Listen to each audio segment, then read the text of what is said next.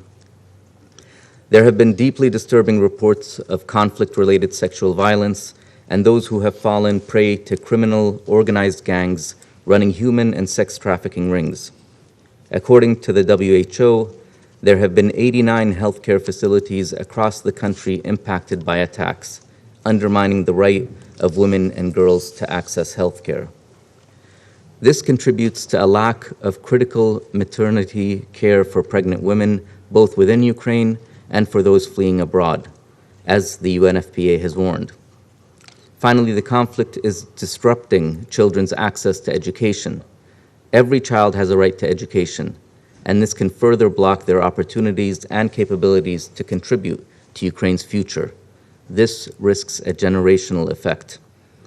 Accordingly, the UAE would like to highlight 3 areas to support women and children impacted by the war in Ukraine. First, we see the ongoing negotiations between the parties as a positive development, and we call on them to guarantee women's full, equal, and meaningful participation in all peace efforts. It is imperative that women's leadership and participation not only take place at the end of the conflict, but also in the design and implementation processes for its peaceful resolution. Women have been leading local reconciliation and dialogue efforts for many years now in eastern Ukraine. These efforts should not be forgotten. Rather, they should be recognized, built upon, and mobilized to drive efforts towards peace. Second, sex disaggregated data collection on the impact of the conflict remains a valuable tool, including in strengthening accountability for conflict-related sexual violence. This can ensure that restorative justice can be achieved. Third, a gender-responsive approach must be implemented in all humanitarian efforts during and after the conflict. This should include the voices of women who can inform the provision and delivery of humanitarian assistance, services, and programming efforts with their needs at the center. We also call on all parties to uphold their obligations under international humanitarian law, in particular, the protection of civilians, and to allow timely and unimpeded humanitarian access. Mr. President, I want to also highlight the disproportionate consequences this war has on women and children around the world. From food insecurity to high commodity prices, women and girls worldwide are seeing their daily lives and their futures upended. More than ever, we need concerted efforts to prevent that from happening. The stakes are too high. In conclusion, we reiterate our strong call for an immediate cessation of hostilities throughout Ukraine to allow for constructive dialogue between the parties and to end the suffering caused by this conflict. Thank you, Mr. President. I thank the United Arab Emirates for their statement, and I now invite the representative of Gabon.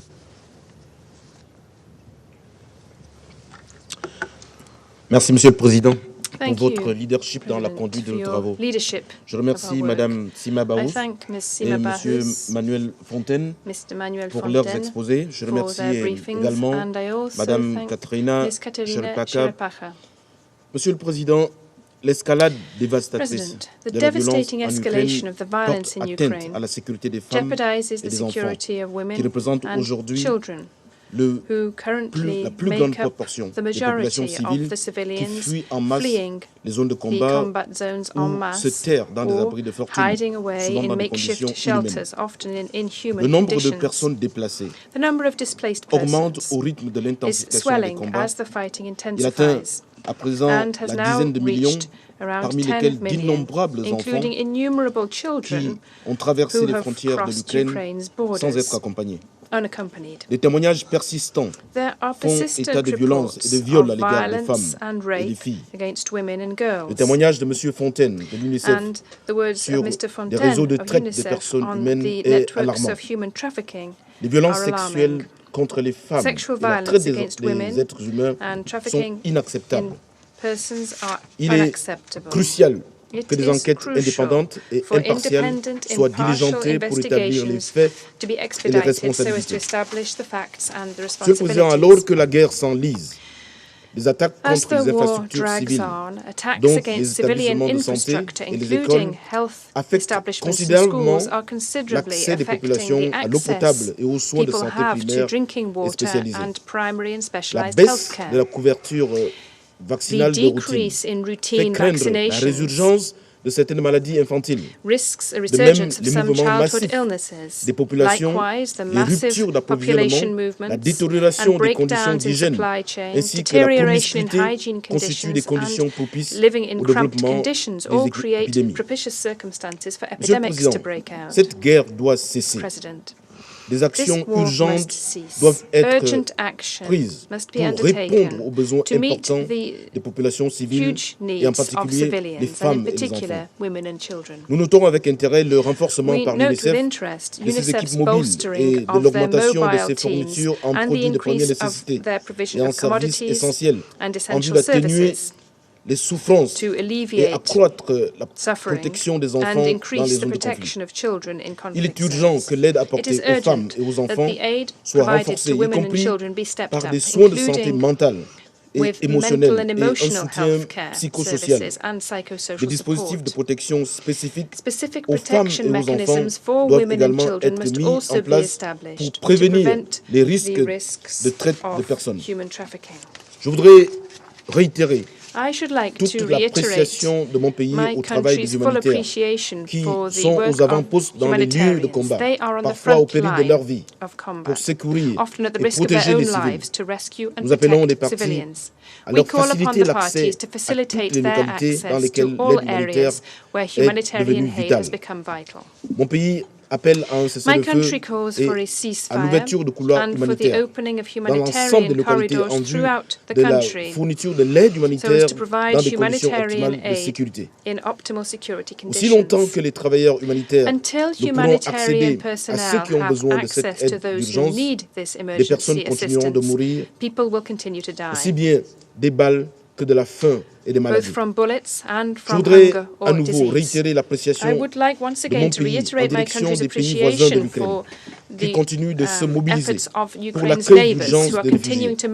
Nous les encourageons à accorder le même accueil à toutes les personnes en détresse sans distinction. Nous demandons le respect de leur dignité et appelons à un traitement équitable de toutes les personnes en détresse. Je voudrais également réitérer l'appel aux partis à s'engager de bonne foi dans le dialogue en vue de mettre un terme aux hostilités. Nous demandons aux belligérants de se conformer à leurs obligations en vertu du droit international humanitaire. Monsieur le Président, cette guerre doit cesser.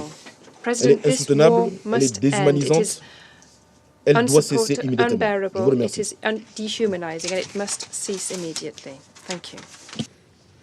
Thank you, Your Excellency. I thank Gabon for their statement. I now give the floor to the representative of the Russian Federation. Your Excellency.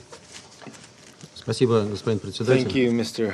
Благодарим President. сегодняшних We're докладчиков за grateful to предоставленную today's информацию. briefers for the information.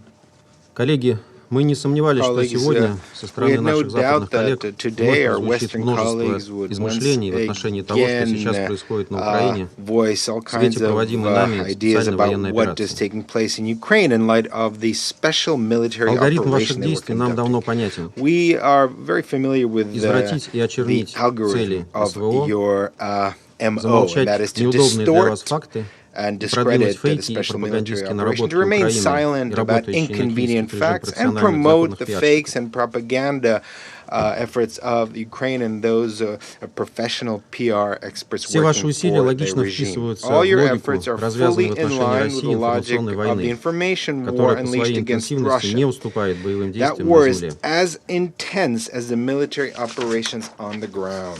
Новую планку дезинформации Now, a new threshold of задают сегодня наши disinformation албанские коллеги. has been set by our Albanian colleague. Постред Албании сегодня перечислил почти Permanent весь список representative of Albania has приписываемых listed the нам almost the преступлений, entire list of crimes that are ascribed to us, не потрудившись упомянуть, что without ни по одному из even них так и не taking было the time представлено хоть to сколько-нибудь mention that убедительных доказательств. no convincing evidence has been presented for any of these crimes. Понятно, что презумпцию It's невиновности вы уже understandable давно that растоптали. you have trampled on the presumption of innocence a long time ago. За последнее время Now, совместная западная и украинская фабрика по производству фейков вышла на новый Ukrainian and уровень Western industry for the creation of fakes has reached a и new приступила к level фабрикации и and постановкам has в лучших started традициях печально creating известных fabrications and британско-сирийских staging белых events касок. in the best traditions of the infamous British-Syrian white helmets. У всех до сих пор на слуху Everyone is still беспрецедентное hearing about the как по своей unprecedented, жестокости, both in its так и cruelty по as топорности well as in its исполнения, crudeness and the way it was провокация performed, the в городе Буча provocation in the Киевской city области. of Bucha in the Kiev Oblast. Ее пока еще продвигают в качестве якобы совершенного российской армией преступления. Несмотря на неопровержимые свидетельства о постановочном характере произошедшего, которые только множатся. Не буду останавливаться на деталях. Об основных из них мы подробно информировали Совет Безопасности в прошлый вторник. После того, как британское председательство в нарушении базовых правил процедуры Совета сделало все, чтобы не допустить проведения отдельного заседания по этой провокации. Скажу только, что при тщательном анализе действий укронацистов after a thorough analysis of the actions of the Ukrainian Nazis, it's hard to shake a sense of déjà vu. В 1944 году идейные учителя киевских радикалов, действуя в лучших традициях главного гитлеровского пропагандиста Геббельса, устроили провокацию с якобы зверски убитыми красноармейцами в деревне Немерсдорф, Восточной Пруссии, и мирными жителями. Этому предшествовал циркуляр, разосланный в крупнейшие немецкие газеты, в котором подробно описывалось, как лучше преподнести якобы злодеяния советских солдат. В наше время газеты читают все меньше, и подобные руководства появляются в соцсетях, причем их даже особо не скрывают. Набирают артистов для массовок, ориентируют, на каких моментах следует остановиться. Одним словом, Геббельс был бы доволен размахом своих украинских последователей, однако их подвело исполнение. Инсценировки в Немерсдорфе, нацеленные на создание легенды о якобы совершенных красноармейцами массовых убийствах и изнасилованиях, впоследствии были убедительно опровергнуты различными экспертами, а имя поселка стало нарицательным для обозначения грубой пропагандистской инсценировки. Propaganda stunt. Точно как та, которую реализовали в Буче. Однако бучинскую провокацию на уходящей неделе затмила другая, которую укронацисты реализовали в пока еще находящихся под им контролем Краматорске. Это классическая операция под чужим флагом. Остановлюсь над ней подробнее, тем более, что многие ее сегодня упоминали. 8 апреля из окрестностей населенного пункта Доброполье, 45 километров к юго-западу от Краматорска, украинские вооруженные силы нанесли удар тактической ракетой «Точка У» по железнодорожному вокзалу города Краматорска. Погибло более 50 человек, из них 5 дети. В больнице Краматорска были доставлены 98 человек, среди которых 16 детей, 46 женщин и 36 мужчин. Почему мы с такой уверенностью говорим об ответственности именно украинских, а не российских военных, как это сразу же показали западные СМИ, и как об этом сегодня говорил ряд наших коллег? По нескольким причинам. Назову 3 из них. Во-первых, на вооружении российской армии не имеется тактический ракетный комплекс .У. Они устарели, были давно заменены на «Искандеры» и активно используются только армией Украины. Во-вторых, сделанные по горячим следам еще до прибытия украинских пропагандистов снимки очевидцев позволили безошибочно определить не только тип ракеты, но и направление, откуда она прилетела. И этот район пока удерживается украинскими войсками. Наконец, в-третьих, по тем же снимкам легко идентифицируется номер .У. Она относится к серии Ш-915. Ракетами из этой же серии неоднократно обстреливались мирные города Донбасса. Есть их обломки с соответствующими номерами. those rockets with the same serial number. Таким же боеприпасом The 14 same марта type of rocket was used on the 14th of March by the 19th Separate Rocket Brigade by the Ukrainian Army to conduct a rocket strike against the center of Donetsk. 21 inhabitants of Donetsk were killed, 36 were wounded. The horrific pictures of that strike are still continue to be passed off by Western media as the shelling of Kiev. В общем, провокация в Краматорске киевскому режиму также не The удалась. provocation in Kramatorsk was not very successful Но either. украинские пропагандисты However, явно Ukrainian пытаются учесть свои ошибки и propagandists сработать clearly are чище. trying to learn from their mistakes and to work better. Они очень стараются. They're really trying hard. Только за последние дни мы Just over the передали в past few ООН days, we have информацию о следующих transmitted to the UN готовящихся information провокациях. on the following provocations that are being prepared. Постановочное обнаружение A массовых staged захоронений в discovery селе of mass Раковка под graves in Киевом. the town of Rakovka near Kiev. В город Кременная заблаговременно прибыли репортеры зарубежных Western СМИ. journalists have arrived in the town of Kremenaya. Их цель зафиксировать Their goal is to подготовленную ВСУ report провокацию on the с обстрелом prepared якобы российской provocation by армии the Ukrainian автомобилей скорой army помощи, of a которые supposed перевозят shelling пациентов. by the Russian army of ambulances transporting patients. В селе Белогоровка In the town of заминированы резервуары с a хлором на chlorine территории reserve has водоканала, been mined on the territory который of a water планируется canal. взорвать The при plan is подходе to к blow городу it up формирования народной милиции ЛНР. when units of the national militia of the Luhansk People's В городе army Ирпень approach. Киевской области In the town осуществляется of провокация Irpen по in the схеме Kiev Бучи и Немерсдорфа. region, a provocation using the same script as in Bucha and Nemersdorf is being Сотрудники prepared. СБУ планируют привезти из морга Members of при городской Ukrainian больнице на security улице forces Полевой intend to transport подвал bodies одного из from зданий на the восточной окраине morgue of a города local тела hospital погибших от обстрелов and артиллерии put и them in the мирных жителей. basement in the suburb of the town. Затем в Пущеводецком лесном The bodies- массиве СБУ Then, будет организована постановочная акция со стрельбой и уничтожением Then якобы the российской Ukrainian разведывательной forces группы, will organize a staged прибывшей в event Ирпень для убийства of свидетелей якобы военных преступлений shooting and России. elimination of supposed special operation group from При Russia этом в that came качестве from бесспорных Irpin to доказательств kill в лесу witnesses будут of представлены тела ранее Russian убитых war националистами под crimes. At the пытками same пленных time, as российских военнослужащих. undisputed, quote-unquote, undisputed evidence, bodies of Russian soldiers taken prisoner and killed by Ukrainian nationalists under torture will be placed there. Ждем распространения We видеоматериалов от этой expect the постановочной акции circulation of западными СМИ. videos from the stage event by Western media.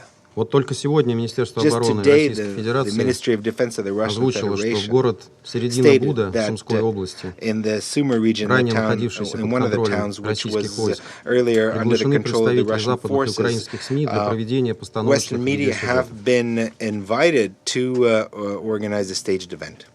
В населенном пункте Нижняя In the Сыроватка town под of Сумами Nizhnya Sarovatka next в один to из подвалов Suma, in one of the стаскиваются тела. basements, bodies are being carried to be Постановкой placed in one сюжета of the о якобы basements. зверствах российской армии The staging of the занимаются so-called британские atrocities режиссеры. of the Russian army are being conducted by British film directors. Российские войска, напоминаю, покинули этот город 3 недели назад. Russian forces, I just want to remind you, left that town 3 weeks ago. Все эти сообщения поступают нам All от these reports жителей, are coming которые from, находятся в этих местах и которые from the inhabitants of неравнодушны these towns, к целям нашей военной операции. residents, and who obviously are not indifferent to the aims of our military Не могу operation. также не сказать о I сообщениях also от can't forget about одесситов, reports from residents of Odessa. о том, что в городе в большом that, количестве замечены бойцы ВСУ, There are many members of the Ukrainian army that have been переодетые в noticed российскую there военную форму. wearing Russian military uniforms. Похоже, что в этом городе It seems также that готовится масштабная a и кровавая large-scale and bloody провокация, точнее provocation is операция being под чужим prepared in флагом. that city, or rather a false flag operation. Коллеги, не говорите потом, что мы вас colleagues, об этом не Please предупреждали. don't tell us later that we didn't warn you about this. Уже осуществленные и планирующиеся The провокации в already organized сочетании and со planned ставшей уже нарицательной provocations, практикой использования националистами along мирного with населения the в widespread качестве живого practice of щита using by using поражают civilians as human бесчеловечным отношением shield к судьбам are народа shocking Украины by their inhumane attitude и to the fate свидетельствуют of о the полном people of пренебрежении Ukraine, укронацистами and are a нормами testimony of the морали complete disregard и by международного Ukrainian гуманитарного права. Nazis of the norms of morality and international humanitarian Россия, law. как мы неоднократно Russia, говорили, as we have с мирным stated more украинским than once, населением не does воюет. not wage war against the civilian population. Господин председатель, Mr. President, поскольку наше сегодняшнее заседание проходит в том числе по теме женщин и мира и безопасности, не могу обойти и этот сюжет.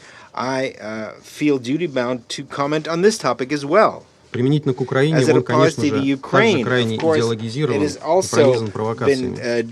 Determined by ideology and full of provocations. Видим четкое We see стремление a clear представить intention российских to солдат present садистами Russian и soldiers as насильниками. sadists and rapists. Как и в свое время садистами и насильниками стали пытаться представить советских солдат-победителей во Второй мировой World войне. War II were presented as sadists and rapists. Видим, что не меняются ни цели, ни русофобский заряд, доставшихся Украине по наследству пропагандистских методичек. Of the propaganda methods inherited by Ukraine has changed.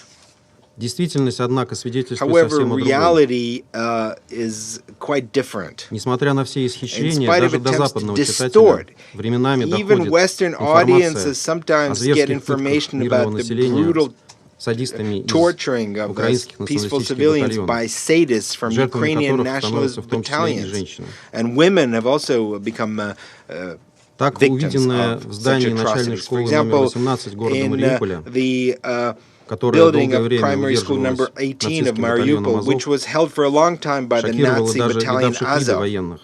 Even seasoned soldiers were shocked by what they На saw полу в when углу they got подвала there. тело женщины. On the floor in the corner of a basement there was the body of a Руки woman. отсечены, Her hands лицо had been изуродовано. hacked off, her face На животе maimed, выжжена свастика. and a swastika was burned into her stomach.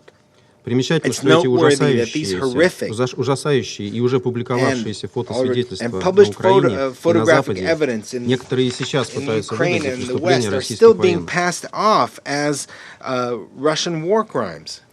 Господин председатель, Mr. President, украинское общество последовательно Ukrainian обрабатывалось society has националистами в течение как consistently минимум been 8 under лет. the influence of nationalists as a minimum for the past 8 years. Поэтому и украинские This is женщины, к why, сожалению, порой unfortunately, предстают в довольно Ukrainian странном, women, я бы даже сказал, unfortunately, are диковатом presented in a образе. very strange and I would say even savage light. Лучше всего это This is иллюстрирует best патриотический illustrated by the видеоролик, patriotic активно video, распространяемый по which has соцсетям в actively последние дни. been disseminated on social media in the past few days. На нем одна из It shows западноукраинских актрис a Western Ukrainian actress под патриотические речевки и проклятия в адрес России while uttering chants and curses against Russia серпом as перерезает she's горло using замученному a российскому sickle солдату. to cut the throat of a tortured Russian soldier. Единственное, с чем этот ролик вызывает ассоциации, Now, the only association that this так это video с brings to террористами mind ИГИЛ, is the terrorists of ISIL, которые также распространяли which also видео, circulated на videos которых они перерезают горло своим жертвам. on which they cut the throats of their victims. Печально, что It's Украина sad that докатилась до Ukraine подобной has безудержной reached the жестокости, depths of such unbridled cruelty, до слепого, не the отстающего depths of от such игиловского blind радикализма и radicalism экстремизма. that is in line with ISIL and extremism as well. Видя это, лишь So убеждаешься seeing в this, we're необходимости и only further безальтернативности convinced осуществляемой of Россией the специальной necessity военной операции. of the special military operation conducted by Russia and that we had no other choice. Операция необходимая ради будущего Украины, The operation is necessary for the а также future of безопасности не только Ukraine России, and for the но и всех security not других only of соседей Russia, Украины. but of all the neighbors of Ukraine. Вряд ли, например, мирные For example, I поляки very much doubt that peaceful могут чувствовать себя Poles спокойно в условиях, can feel safe in a когда situation устроители Волынской where резни, the унесшие perpetrators жизни of the десятков тысяч Volhynia их massacre, соотечественников в which took the 1943 lives году, of tens of thousands of Poles in сегодня почитаются 1943, на Украине в are качестве hailed национальных героев. today as national heroes. Я говорю именно о I'm мирных speaking поляках, specifically of а не об peaceful Poles ослепленных rather русофобией и than польских властях, the Polish authorities who've политика been которых blinded давно by уже потеряла Russophobia. здравый смысл. Their policies have lost any degree of common sense a long time Господин ago. председатель, Mr. President, завершить хотелось бы на более in conclusion, оптимистичной I'd ноте. like to say something more optimistic, Есть, разумеется, и другая Украина, There is another получающая Ukraine, благодаря нашей военной which is операции новый шанс на being мирную given another жизнь chance for peace и and good подлинное neighborly добрососедство. relations thanks to our special military operation. У этой Украины уже появляются That свои символы, Ukraine в том is числе и женщины. already gaining its own symbols, including Так, women. мало кого оставил равнодушным широко For example, разошедшийся few were по left соцсетям видеоролик, indifferent by the widely circulated video снятый вошедшими в circulated одно on из селений social media, украинскими which солдатами. was filmed in one of the villages where Ukrainian army entered. Вышедшая им навстречу Now, старенькая a very бабушка elderly woman, a babushka, ошибочно came принимает их за to greet россиян them, and she mistakes them for Russian soldiers. и берет с собой красное So советское she знамя brings победы. out the red Soviet flag of victory. Говорит им добрые слова о том, как долго она ждала She greets them освобождения. and tells them happily how long she's waited for liberation by them. Солдаты, надо отдать им должное, Soldiers, бабушку, несмотря на это, не обижают. we have to pay them their due. Do not harm the old Дают ей lady. пакет с продуктами. Quite to the contrary, they gave her a bag full of food. Но взамен забирают However, знамя и in начинают его exchange, they топтать. take the flag and start stomping on it. И тогда бабушка, And then поняв the свою old ошибку, lady, realizing her демонстративно mistake, возвращает им продукты demonstratively returns the bag with food и to the требует вернуть soldiers знамя, and за которое demands воевали that ее the родители. flag, that they return the flag under which her parents fought. Дальше ролик обрывается. The video ends there. Очень хочется верить, что с бабушкой ничего We не very much случилось. hope to want to believe that nothing happened to the old Ведь lady, ее подвиг и смелость уже because her вдохновили многих. brave act and courage have inspired many people already. Хочется также верить, We also want to что уже совсем believe скоро она that дождется освобождения very soon she will live to see her liberation и сможет без опаски вынести and из will дома be able красное знамя to bring out that red flag without и fear священный для всех нас День on the Победы day of victory, почтить sacred память to своих all of us, родителей to и тех, honor кто the memory освобождал of her Украину от parents нацистов, and those who liberated Ukraine from the Nazis, не боясь при этом, что кто-то будет without топтаться на этом знамени. fearing that someone will stomp on that flag. Благодарю за внимание. Thank you for your attention. I note the contribution from the Russian representative. I now invite the representative of Kenya, Mr. Ambassador. The floor is yours. Thank you, Mr. President, and welcome back to New York. I thank USG and UN Women Executive Director Sima Bahous, UNICEF's Director of Emergencies Manuel Fontaine, and Ms. Katerina Cherepaka for their briefings. I also welcome the participation of the permanent representative of Ukraine and the permanent representatives of the affected countries in the region. Mr. President, we would not be here having this discussion but for the armed breach of the territorial integrity and sovereignty of Ukraine by the Russian Federation. We must again observe and condemn the continuing disregard for international law and the United Nations Charter and the anarchic, dangerous world that has resulted. Kenya further condemns the recent bombing of the train station in Kramatorsk, where more than 50 people were killed as they attempted to flee the war. This war is causing massive civilian suffering. We do not have an accurate count of the lives lost to violence, but they must be in the thousands. We have no figure for the instances of rape and other forms of sexual violence against girls and women, but it is certain that the number is high and rising. We know that the overwhelming majority of refugees who have fled Ukraine are girls and women, and we also know that each one of them, in their own special way, has had their life shattered by this war. We know that such forced human movement and family separations increase the potentials for sexual abuse, exploitation, and human trafficking. We must commend all the individuals and institutions and governments that are helping in every possible way. We especially thank those UN organizations such as UN Women, OCHA, UNICEF, UNHCR, UNFPA, and other agencies for their reports that highlight the key areas of concern for Ukrainian women and girls. More than that, we thank them for the actions they're taking to help women and girls fleeing and trying to survive this war.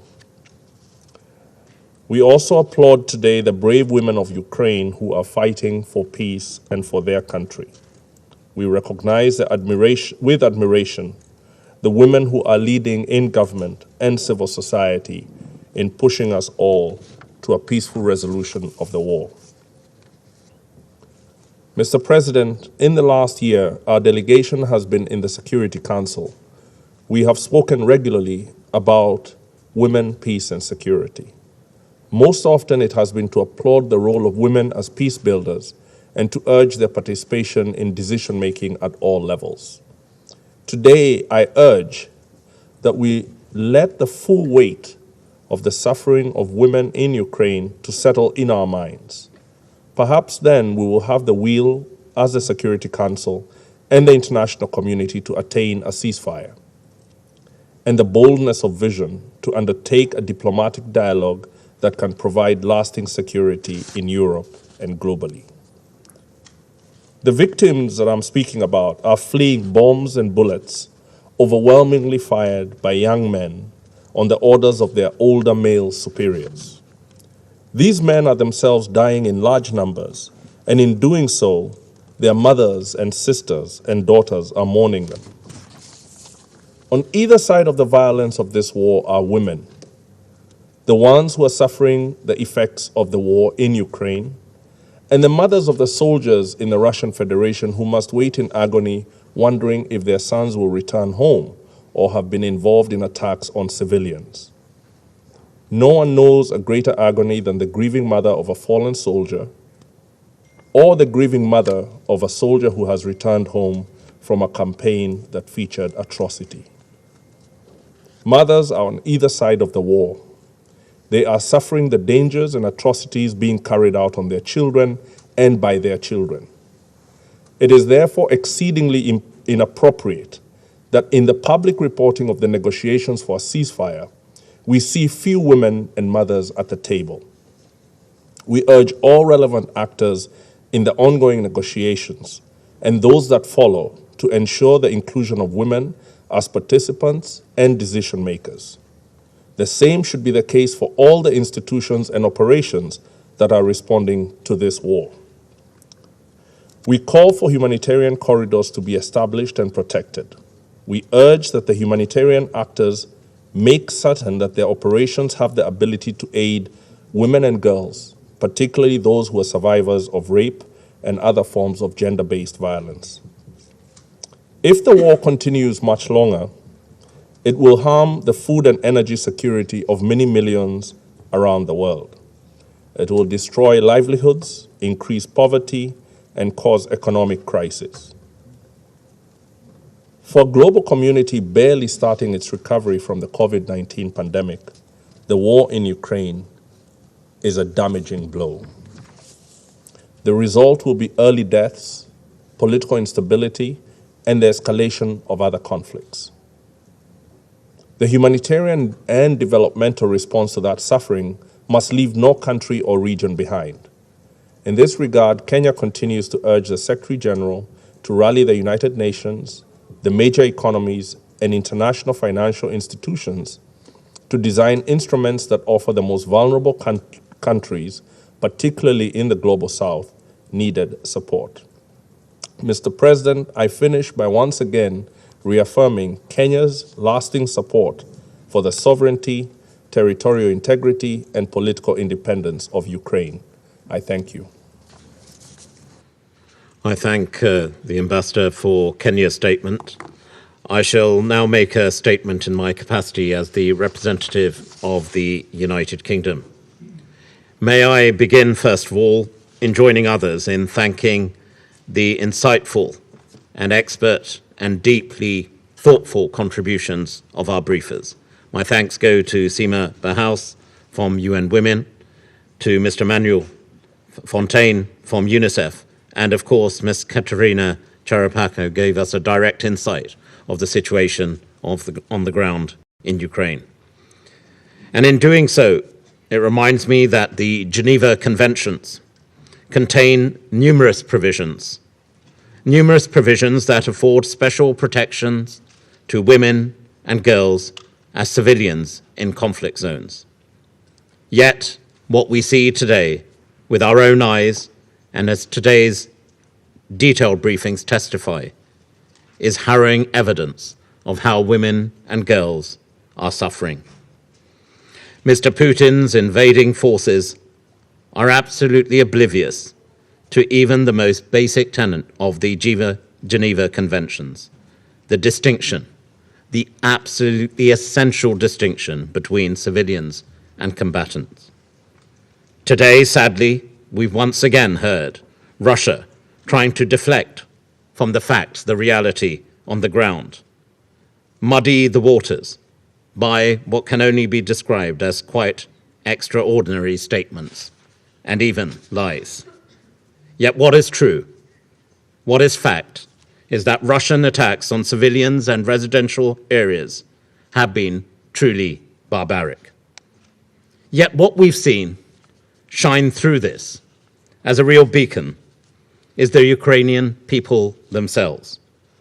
Ukrainian women have demonstrated incredible fortitude and demonstrated the real resilience of the Ukrainian people.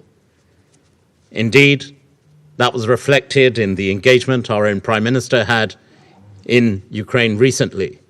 And I myself, as we heard from the representatives of UNICEF, from UN Women, and indeed the representative of the United States, I've also had the opportunity, and I'm pleased we're joined by Poland. When I visited Poland, I saw the strength and support of the Polish people, the incredible welcome being given to fleeing refugees, but also the resilience of Ukrainian women, predominantly women, as we've heard from many statements today, who are crossing the border. They're being forced to cross the border because they want to protect their children who accompany them. We've also met and seen female members of parliament who have resorted, because they can't sit as parliamentary members, to take up firearms, to defend themselves, to defend their people. We've seen incredible courage from civic leaders refusing to leave their communities, to the countless and absolutely incredible untold stories of heroism across Ukraine, as women have stood up to Russian forces, many armed with little more than patriotism, their own sense of courage and resilience, and a fair sense of injustice. Emerging reports paint a deeply disturbing picture, including alleged rapes and sexual violence within Ukraine's borders.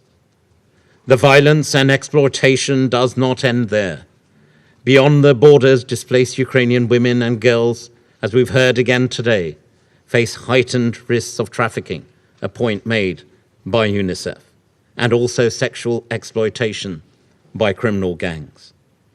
The mounting evidence of war crimes in Ukraine compels us, surely as the international community, to come together to stand and do more and stand with Ukraine, and stand with those who have faced such unspeakable violence. The vote recently to suspend the Russian Federation from the Human Rights Council was proof of our collective will to do just that. We must now work ceaselessly to investigate these crimes and to hold Mr. Putin, Russia, and the forces of Russia to account. And that is why the United Kingdom has worked closely with partners to refer this illegal invasion to the International Criminal Court, to establish a commission of inquiry through the Human Rights Council, and to establish an OSCE mission of experts. Ukraine's women, like many women around the world as they continue to do today, help build that open, democratic, free Ukraine, a society that for some reason Mr. Putin fears. And Ukrainian women's participation at all levels, as we heard today from colleagues from Ireland and Kenya, amongst others, will be central if we are to build a sustainable and lasting peace. And any peace settlement must also reflect the disproportionate impact of this conflict, this war, on the girls and women of Ukraine. In conclusion, today's UN Security Council discussion and meeting is a rallying call to us all, the international community, to recognize the impact of this illegal war, the impact of this illegal war on the very basis and foundations of international law, on the very basis and attack on the very foundations on which this institution, the United Nations, is based, the actual Charter of the United Nations itself. And it is an illegal war on the women and children of Ukraine. And ultimately, we must come together and act together to hold Russia to account for these crimes. I now resume my function as President of the Council. Before we go to the countries who are not part of this Council, I've had a request from the representative of Albania who's asked to take the floor to make a further statement. Mr. Ambassador. Thank you, Mr. President. I listened carefully to the Russian colleague, and I'd just like to highlight three short aspects. First, we do not come here to make propaganda. We all know where the propaganda comes from these days, and it is not certainly from here. Second, what we say here is fact-checked and corroborated. Facts and truth are not for discussion, even when we do not like them. Third, if we are here to talk about these issues, painful ones, it is because of Russia's actions, including this aggression. Continue to claim that there is no war of aggression in Ukraine is equal to continue to claim that the world is flat. We know there are people who believe it, but that doesn't make it true. And finally, the only true threshold here is the appalling degree of unspeakable crimes we are discovering in Ukraine, unseen in Europe since decades. And I thank you, Mr. President. Thank you, Mr. Ambassador. I now move to other contributions, and I now give the floor to the representative of Ukraine. Mr. Ambassador. Thank you, Mr. President. Distinguished members of the Security Council, Madam Executive Director Sima Bahaus, Mr. Manuel Fontaine from UNICEF, Ms. Katerina Cherepakha from Ukraine, La Strada. I also recognize a representative of Putin's regime in the permanent seat of the Soviet Union. Although a more appropriate seat for Russia government's representatives seems to be at a trial for war crimes committed in Ukraine, since today's lies from Putin's representative predictably contain everything but the kitchen sink. As one says these days here in New York, we know Russians lie because their lips are moving. There is nothing to write home about, as the Russian comrade hasn't even shown himself out of the chamber after that embarrassment of an intervention. Lights are on, but nobody is home at the Russian mission. Mr. President, George Orwell believed that totalitarianism and the corruption of language were closely connected. Now I have to put my earphones to listen carefully to the Russian interpretation of the next couple of sentences. It is an important development that the Security Council is now addressing the issue of the Russian war against Ukraine under a new agenda item, maintenance of peace and security of Ukraine. I would like to thank those Security Council members who supported its introduction.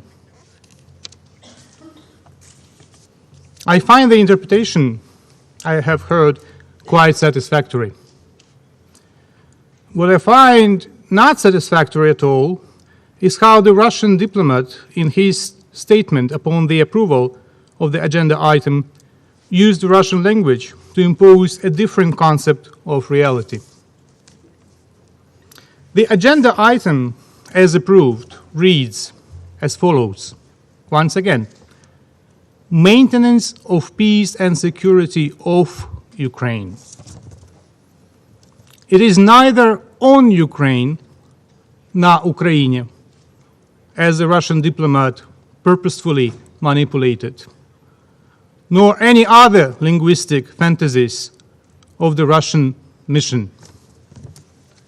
In fact, it's not the first time the Russian mission hopes to avail of the fact that the majority of you do not speak Russian, like it was in the last session of the Security Council when Ambassador Nebenza tried and failed to quote a Russian language interview, rather.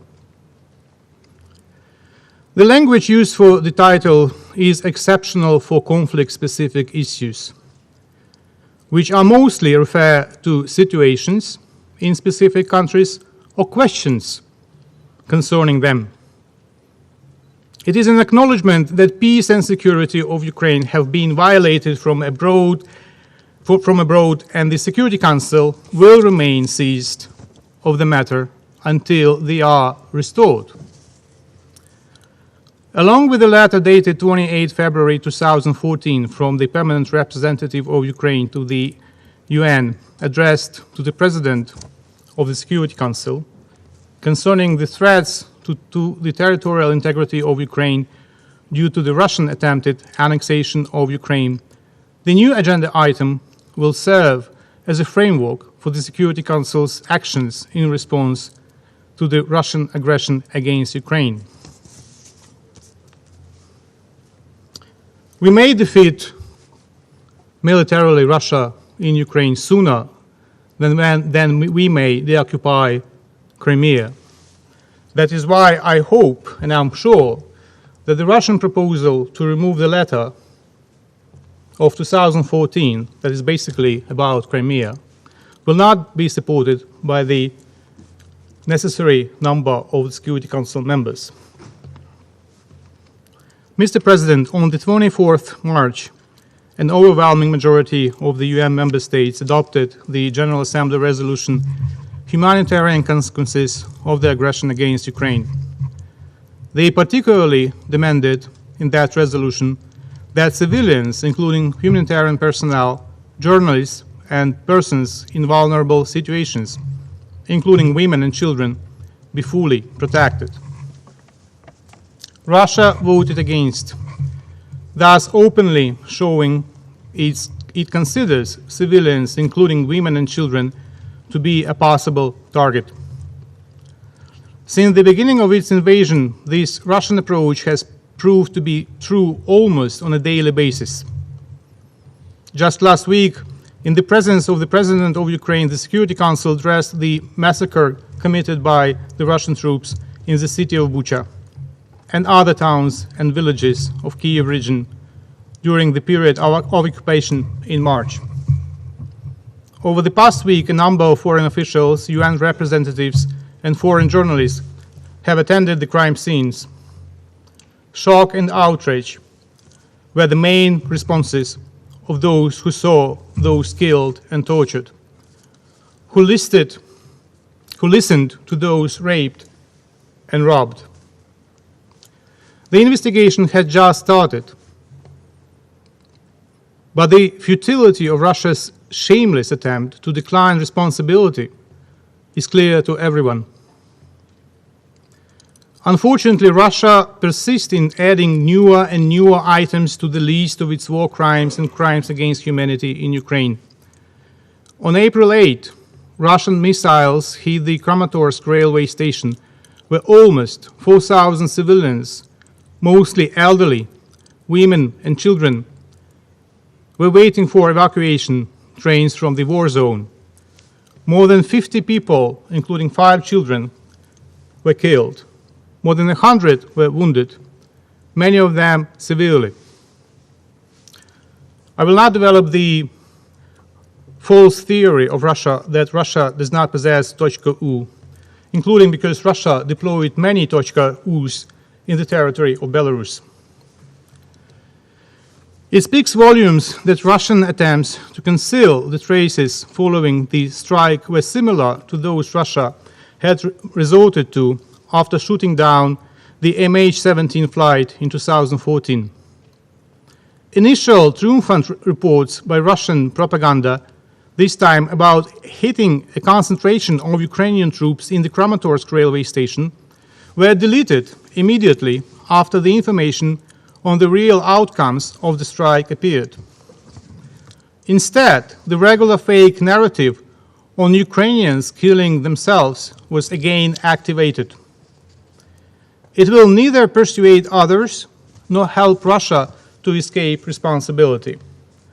The world's trust in Russia and its diplomats is as dead as a doornail. The investigation will establish all responsible and they will be brought to justice. Dear colleagues, the scope of atrocities that the Ukrainian women and children suffer now has not been seen in the region since the end of the Second World War. Like its Nazi predecessors, Russia has launched a policy of extermination of the entire people. The Russian soldiers have been allowed by their superiors to kill everyone who identifies herself or himself as Ukrainian, regardless of who they are. The very modest, preliminary, and incomplete figures recorded by the OHCHR include 245 women killed as of April 7.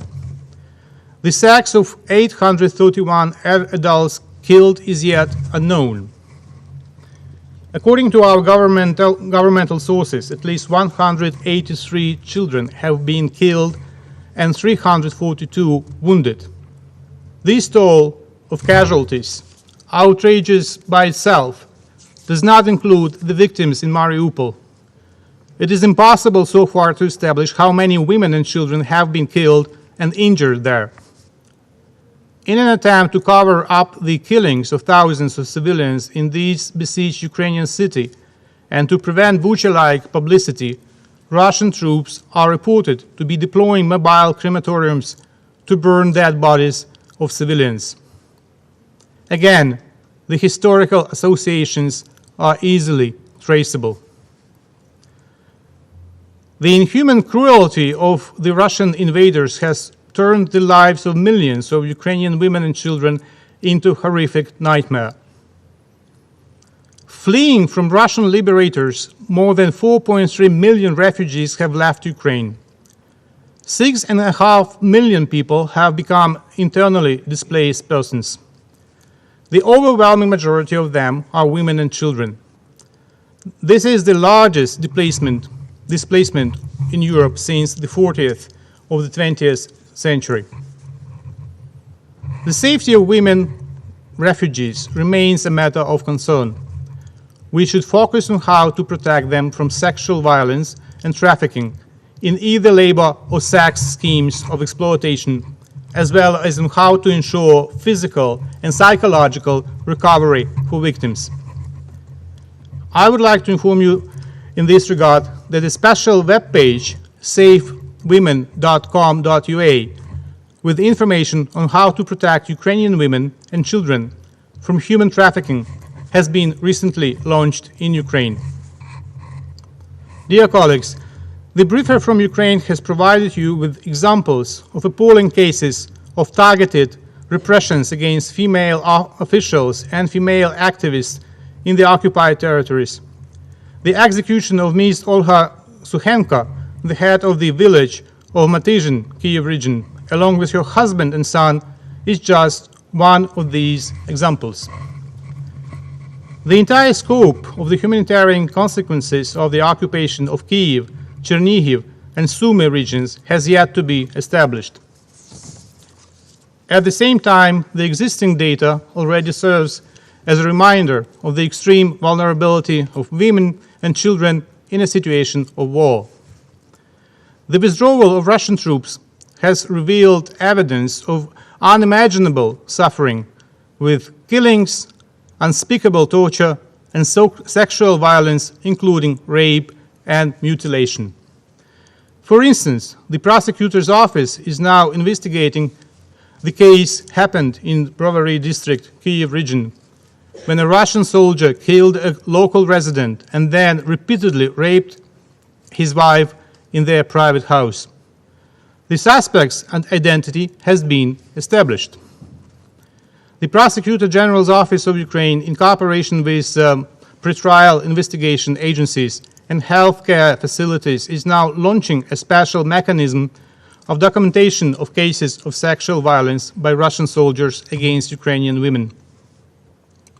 Prosecutors and investigators are also closely cooperating with human rights defenders and NGOs that provide the women affected with medical and psychological support. I would like to reiterate the message delivered by my President to the Security Council a week ago. We are ready for cooperation with international institutions to ensure full and transparent investigation. It is also important that the UN bodies, including UN Women and UNICEF, address these issues and ensure full-fledged monitoring of the situation with women and children in the situation of the war of Russia against Ukraine. I would also like to draw the attention of the Security Council to the fact that the invaders have already taken more than 121,000 children out of Ukraine. Moreover, Russia is reported to have drafted a bill to simplify and accelerate the procedure for the adoption of abducted Ukrainian children, both orphans and those who have parents and other relatives. Most of these children were abducted from Mariupol to Donetsk and Russian city of Taganrog. These actions flagrantly violate Article 7 of the UN Convention on the Rights of the Child and Article 49 of the Fourth Geneva Convention. Mr. President, Ukrainian women have always been an indispensable part of the solution of crisis and conflict. The unprovoked and unjustified war waged by Russia has highlighted this role in government, business, and civil society. Since 2014, Ukraine's women have been increasingly engaged in the Women, Peace and Security agenda, guided by UN Security Council Resolution 1325, and Ukraine's commitment to a gender equality policy. Ukraine was the first of the world's countries to adopt a national action plan for WPS 1325 under wartime conditions, and Ukraine has now adopted a second national action plan until 2025. Ukraine's female activists have been active in promoting initiatives aimed at supporting the Ukrainian army, strengthening public awareness and preparedness to war-related emergencies. The Ukrainian government and local communities have been working together. The Ministry of Social Policy and the Government Commissioner on Gender Equality Policy have established a network of advisors in all Ukrainian regions to ensure a gender-sensitive response to all situations, including emergencies such as these. Ukraine's women are proactive on all levels of community action: community local governance, local humanitarian responses. Many high government positions are held by women, and they are promoting full accountability for the war crimes being committed now. Ukraine's women have been actively contributing to Ukraine's security as members of the army and law enforcement, as peace builders, human rights and women's rights defenders. They seek meaningful inclusion in all the processes to restore Ukraine's sovereignty and territorial integrity and bring peace back to Ukrainian soil. Mr. President, let me conclude with another letter that was made public in Ukraine several days ago. A 9-year-old boy is writing to his mother on the occasion of the Women's Day. I quote, "Mama, this letter is my gift to you on the Women's Day of the 8th of March. Thank you for the best 9 years of my life. Many thanks for my childhood. You are the best mama in the world. I will never forget you. I wish you good luck in the heavens. I wish you to get to paradise. I will try to behave well to get to paradise too. Kiss you, your Tola." This was a 9-year-old boy from the town of Hostomel, Kiev region, and his mother was killed by Russian soldiers when they tried to escape from the occupied town by car. The boy stayed in the vehicle until local residents were able to rescue him and take him to a shelter. Such letters should not have to be written. If they are, it means that something has gone terribly wrong, including here at the United Nations. It would mean its mechanism of maintaining international peace and security aren't working properly and should be fixed. But could they be fixed while Russia is allowed to use the rights of a permanent member? If we are not able to stop the Kremlin, more and more children will become orphans. More and more mothers will lose their children. Today in Ukraine, tomorrow somewhere else. The Kremlin must be stopped for the sake of future generations, to save them from the scourge of war in Ukraine and throughout the world, as the UN Charter envisages. And I thank you. Thank you, Mr. Ambassador, on behalf of Ukraine.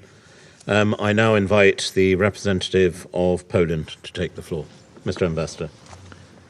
Mr. President, members of the Security Council, Excellencies, I would like to thank the United Kingdom and especially Ambassador Barbara Woodward for organizing this important and timely briefing and for shedding light on the situation of women and girls in Ukraine in the aftermath of Russia's aggression. I would like to thank the excellent briefers for their insights and most importantly, all their work in supporting Ukrainian women and girls. All conflicts and humanitarian crises disproportionately impact women and girls.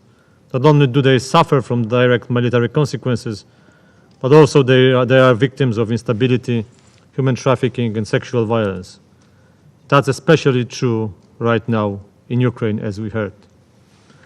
Mr. Chair, the number of people who fled Ukraine since Russia's unprovoked and unjustified aggression on the February 24th has risen to over 4.5 million. Nearly 2.6 million of those refugees have arrived in Poland. The overwhelming majority of those trying to leave Ukraine are women and children. According to UNHCR, as many as 90% of those fleeing Ukraine, fleeing the country, are women and children.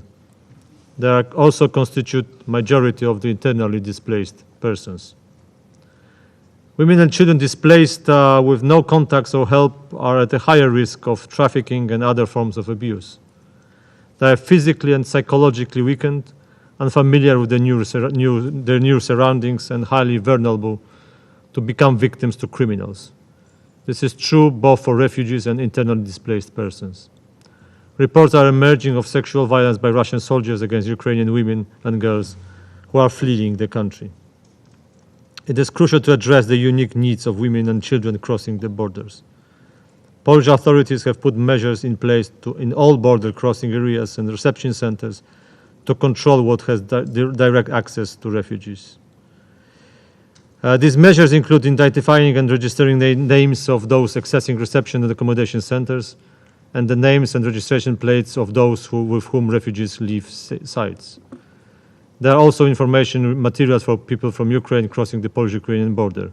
Leaflets are available in Ukrainian, Polish, and English, both in paper and electronic format. Mr. President, once in a safe haven, the importance of refugees' access to the labor market becomes a priority. Employment is not only a way to support themselves and their families, but also to regain a sense of security. Last month, Poland enacted a law allowing Ukrainian guests to legally live and work in the country for at least 18 months with full access to the state social protection system of healthcare and schooling. In addition, a Ukrainian citizen may also apply for a residence permit for another 3 years. The Polish government works together with the municipalities as they struggle to find out long-term housing, jobs and placements in school for our Ukrainian guests. Given the fact that the refugees are predominantly women and with children, we are exploring the ways to support integration of women in the labor market. One is the examples in the care sector. Considering that the majority of refugees are women with children because men stayed and returned to Ukraine to defend their country, a big challenge is to provide nursery and kindergarten care. There are also programs in place to assist women finding employment in sectors where men are traditionally overrepresented. Mr. President, only the capital city of Warsaw, there are 100,000 refugee children. 15,000 of them are already enrolled in schools. In the whole country, this number approaches 200,000. Children from Ukraine have the right to attend Polish schools on the same basis as Polish nationals. We offer different opportunities for children. Some newcomers are enrolling directly to the Polish schools, especially in the smaller towns. Poland is also establishing classes with all Ukrainian children and teachers who also have just arrived. These children will follow Ukrainian curriculum and be taught in Ukrainian. Ukrainian higher education students also have the opportunity to continue their education at the Polish universities. Patients evacuated from the oncological wards are being admitted to the hospitals worldwide thanks to the initiative of the Polish First Lady, undertook in cooperation with their counterparts and members of the royal families. And our First Lady has just visited also here the respected agencies in the United Nations system. It has also to be stressed that refugee children, just like all children around the world, were already dealing with the mental health challenges from being isolated during the almost 2 years of the pandemic. Now, having left the warm comforts of home, not to mention their fathers who stayed in Ukraine to fight, any move toward the pre-pandemic normalcy has been cruelly interrupted. We offer psychological and other mental health social services to help Ukrainian refugees. However, the needs are growing every day. And we cannot help everybody without active, concrete, coordinated, and immediate assistance from the international community, including the UN system. Mr. President, women are not only victims in this crisis, but are also carrying through their families, the communities, and the nation. We want to pay a tribute to Ukrainian women who in large numbers have joined the pro-European protest movement, and since then they have played a powerful role in Ukrainian civil society and directed relief efforts. Women-led organizations helped fund and supply the Ukrainian military, provided medical care, food and social services to the large internally displaced populations. Women volunteers are the majority of the humanitarian aid and service providers in Ukraine, often the first on the ground to provide humanitarian assistance and deliver life-saving supplies. I pay tribute to the organization like La Strada Ukraine that we just heard. Ukrainian women represented in their government are playing a key role in developing policies that will be crucial in mitigating the effects of the war in the aftermath of the conflict. So there is the war, but there is also hope and solidarity. In many cases, hope and solidarity have faces of women. Let them prevail. And I thank you. Thank you, Mr. Ambassador, on behalf of the statement from Poland. We're now going to hear from Romania, I believe, next.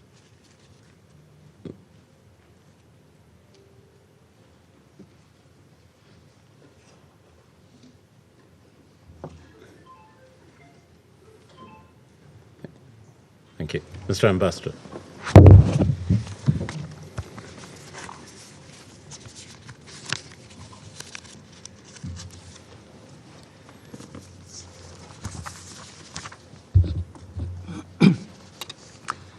Mr. President, Romania welcomes the initiative to hold a meeting dedicated to women's participation to the peace and security of Ukraine.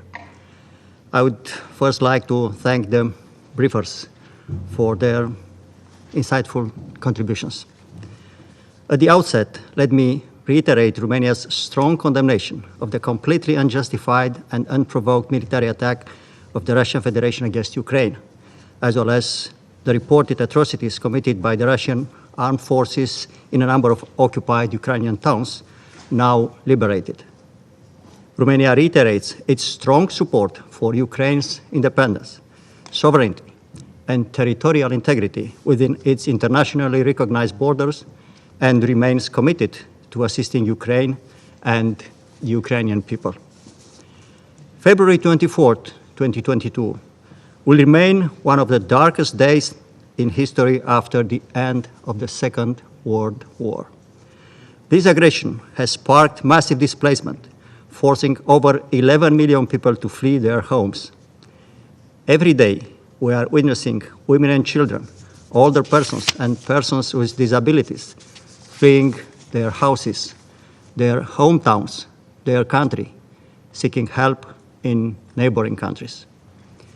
Every day, we hear incredible and tragic life stories, women and children fleeing to save their lives, leaving behind their fathers, husbands, and sons. As we closely monitor the devastation and immense suffering, the international community must also maintain its focus on the continuing reports of horrific violations and abuses of human rights. The military actions of the Russian Federation disproportionately affect the most vulnerable. Children continue to be killed, wounded, and deeply traumatized by the violence all around them, while women and girls face an even higher risk of various forms of gender-based violence. Ukrainian women and children crossing international borders are more exposed to the risk of human trafficking, including online. Mr. President, Romania has been in the front line as one of the largest receiving countries for Ukrainians fleeing the terror since the beginning of the war. Alongside its allies and partners, Romania is trying to find the best solutions to help the population in need, be it on the territory of Ukraine or as refugees on Romania's territory. We also support the Republic of Moldova, which is facing a massive influx of Ukrainian refugees. The humanitarian response set up by the government of Romania was structured in 2 stages. The emergency response to the humanitarian crisis, covering the urgent needs at border crossing points, humanitarian transports, and the transport of refugees to temporary accommodation places, and the structural stage of developing protection mechanisms. As we approach the second phase of the intervention, the government has set up 6 working groups that have the role to design inclusion and protection policy measures in the following areas: health, education, labor, housing, vulnerable persons, children, and youth. Each working group develops sectorial action plans in collaboration with experts from the corresponding ministries, UN agencies, and representatives of the civil society. The response to all this human suffering has been swift and all-encompassing. We have seen national NGOs, international NGOs, UN institutions, but also simple Romanians from all across the country offering help, be it in food supplies, transportation, and accommodation in their own homes. Between February 10 and April 10, more than 700,000 Ukrainian citizens entered Romania. 80,000 are currently in our country. At the same time, between February 10 and today, almost 4,400 Ukrainian citizens applied for asylum in Romania. These citizens benefit from all rights provided by the Romanian legislation. Throughout the proceedings, asylum seekers can benefit from accommodation in the centers of the General Inspectorate for Immigration, if they so wish, as well as measures of material, financial, medical assistance, specialized psychological and legal counseling, access to the labor market, and cultural adaptation activities. Complementary, the asylum seekers can also benefit from the support of international and non-governmental organizations. Ukrainian citizens receive free medical care and appropriate treatment for emergencies through the National Emergency Medical Care System. Regarding children, I would like to underline that all Ukrainian children on the territory of Romania, including those who do not apply for a form of protection as provided by the law on asylum, have the right to receive education in Romanian schools in the same conditions as Romanian people. They have the right to receive free accommodation in boarding schools, food allowance, school supplies, footwear, clothing, and textbooks. Their health is examined in medical school offices, and if they have not received a vaccine, they can access the national vaccination scheme from the national program of the Ministry of Health. I would also like to mention that with the support of UNICEF and in partnership with the relevant Romanian institutions as well as with local NGOs, Blue Dot centers have been set in place in several border crossing points to provide psychological and legal support and counsel to families and to unaccompanied minors arriving in Romania. Separated families are also helped to reunite. Mr. President, conflicts disproportionately harm women and girls. We are seeking this every day in the eyes of women and children that cross our border, fleeing Ukraine because of the Russian military aggression. We do our best to help them overcome these difficult times and to preserve their dignity. We stand up for our values. We stand united for those who are suffering. I thank you, Mr. President. Thank you, Mr. Ambassador, for Romania's statement. We will now hear from the representative of Germany.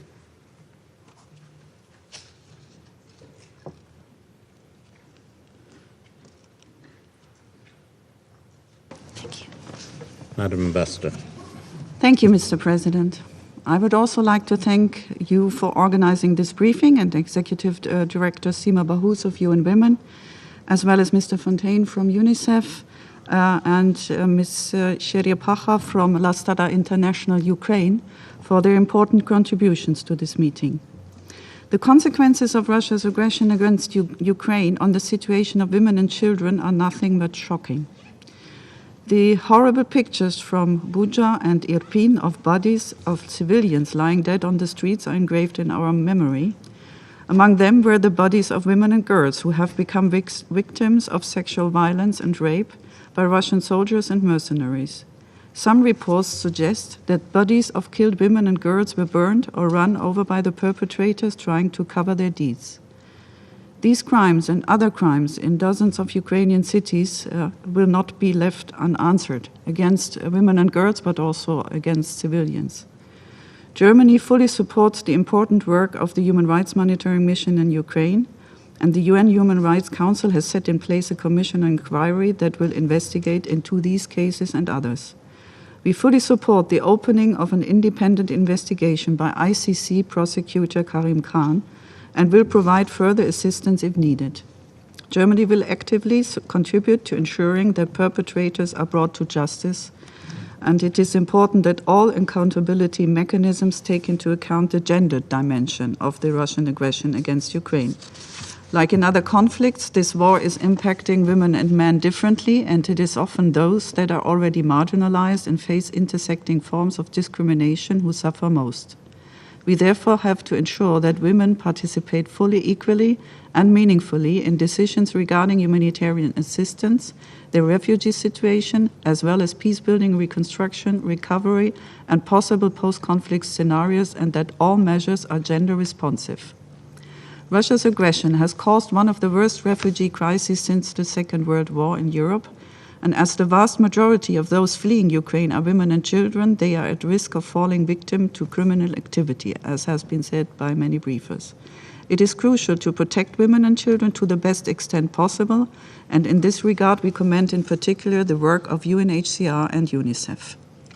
The disruption of education is a deeply aggravating factor, endangering the well-being of children who often arrive exhausted, traumatized, and malnourished in countries of destination.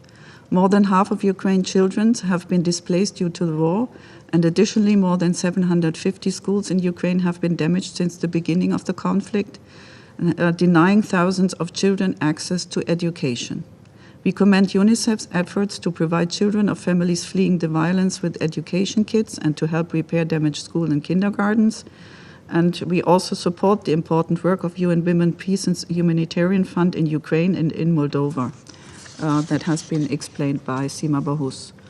To conclude, Germany reiterates its full solidarity with Ukraine, including its sovereignty, territorial integrity, and political independence, and we renew our urgent call on President Putin to stop this war immediately, to end the indescribable human suffering, and to withdraw the Russian troops from Ukrainian territory fully and unconditionally. I thank you, Mr. President. Thank you, Madam Ambassador. And with that, there are no more names inscribed on the list of speakers, and this meeting is now adjourned.